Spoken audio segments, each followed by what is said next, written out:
shall not enter into the kingdom of heaven. The 1,000-year reign is the reward to Christ, is his reward and his kingdom for his obedience to the Father. Okay, but after that 1,000 years, there's something else greater than that 1,000-year kingdom. I'm going to go back to Baruch 51 and show you. Read. Colossians 1 and 12.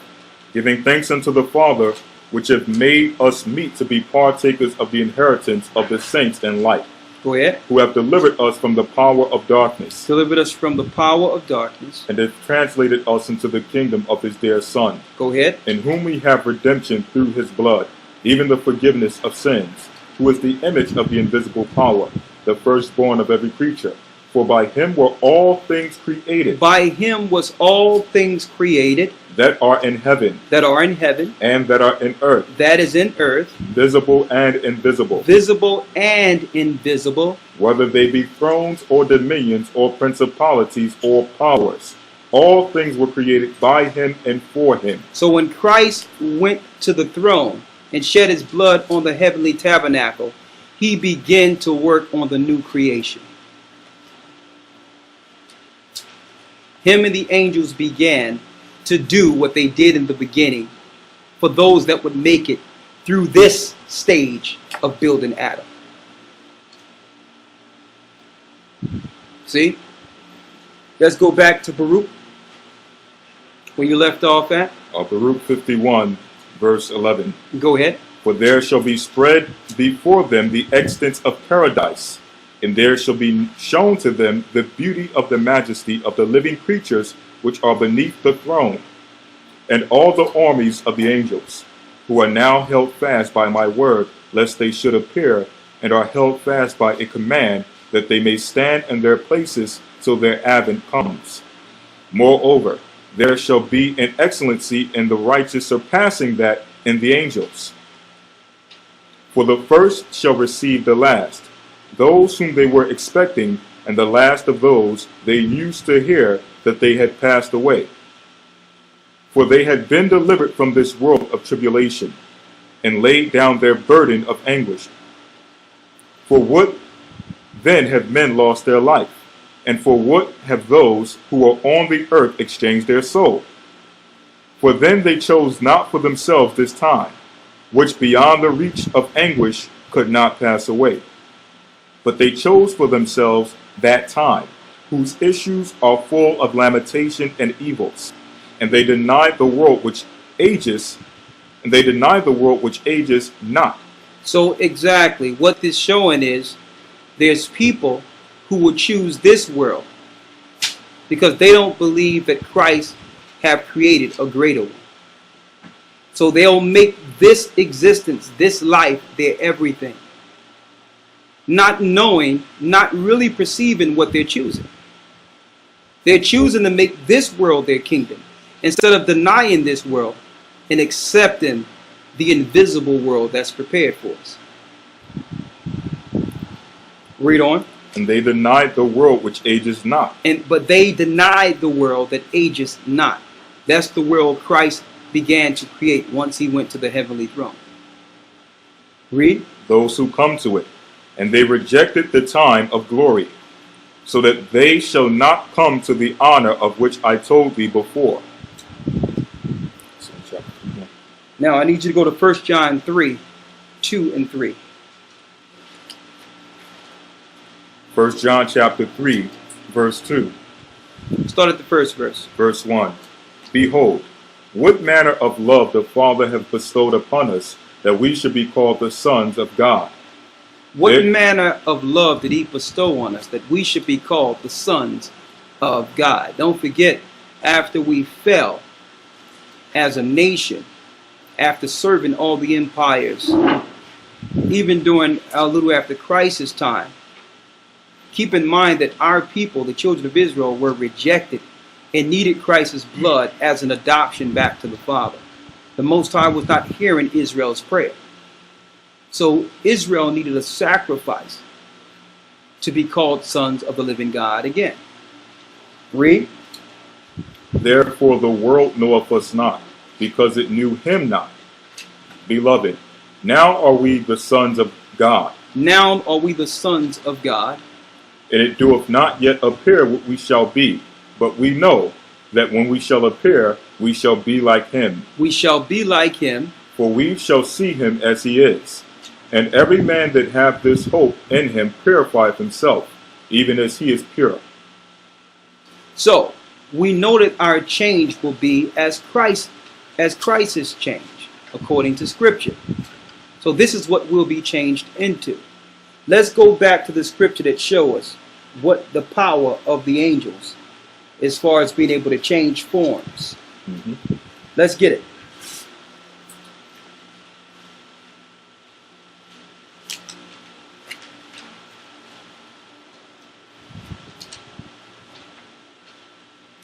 Where it talks about that change.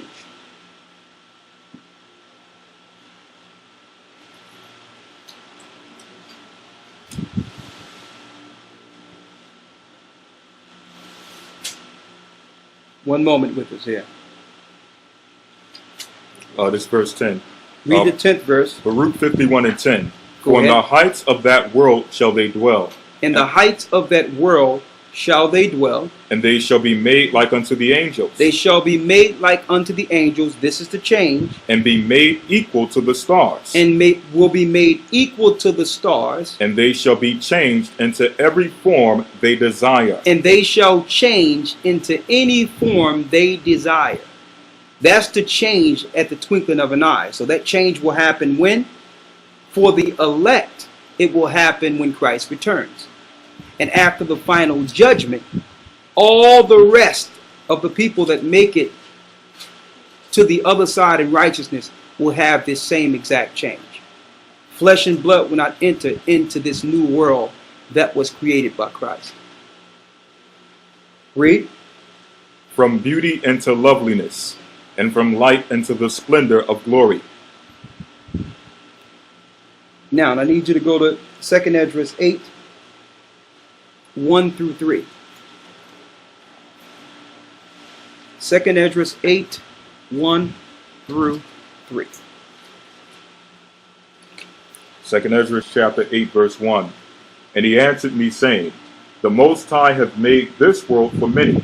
The Most High hath made this world for many, but the world to come for few. But the world to come for a few. See that? This is showing you that we must work towards the new creation that does not age. This earth have a time period on it in which it will totally be wasted away, the whole earth, eventually. Read. Verse 2. I will tell thee a similitude, Esdras, as when thou askest the earth, it shall say unto thee, that it giveth much mold whereof earthen vessels are made, but little dust that gold cometh of. Even so is the course of this present world. To show you that this earth has a course. It has a time period. Read. Verse 3. There be many created, but few shall be saved. There be many created, but only a few will be saved. So that's crystal clear. In preparation for the world to come. And understanding that this whole world is going to waste away after the 1,000 years. It'll be blessed just to make it into the 1,000 years.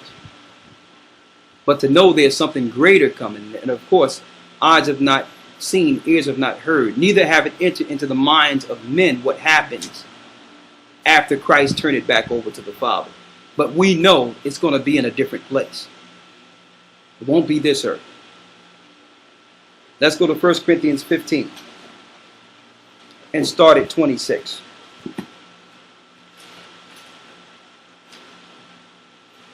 First Corinthians chapter 15 verse 26. Go ahead. The last enemy that shall be destroyed is death. Go ahead. For he hath put all things under his feet. But when he saith all things are put under him, it is manifest that he is accepted, which did put all things under him. And when all things shall be subdued unto him, then shall the Son also himself be subject unto him that put all things under him. So after Satan and his angels and the disobedient are judged, after Christ have put all the enemies under him, what? Read. Then shall the Son also himself be subject unto him that put all things under him. Christ at that point will be subject to the Father. See that? More proof that Christ is not God. And the confusion doctrine under the Roman Catholic Church of Christ incarnate, God incarnate, is total madness. Once Christ get his chance to rule, which is the 1,000-year reign, all power goes back to the Father. Something greater happens after that point. Read. That the Most High may be all in all. That the Most High may be all in all. So whatever's going to happen, it's the Most High himself that will go through this new creation in this new world. Read. Okay, I need you to go to Enoch. No, let's not go to Enoch right now. Let's go to dealing with that purging. Zechariah 13:8, because I know many of us go through this, and I know some people erroneously, when they read this, they think it's talking about 1/3 of Israel making it into the kingdom, and it's not speaking of that. This 1/3 is speaking of something else. We know that 10% of the earth will make it, not 1/3. Let's get that 10th real quick so everyone will get the number. Now, mind you, this was written in scripture before there was any such thing as depopulation or eugenics.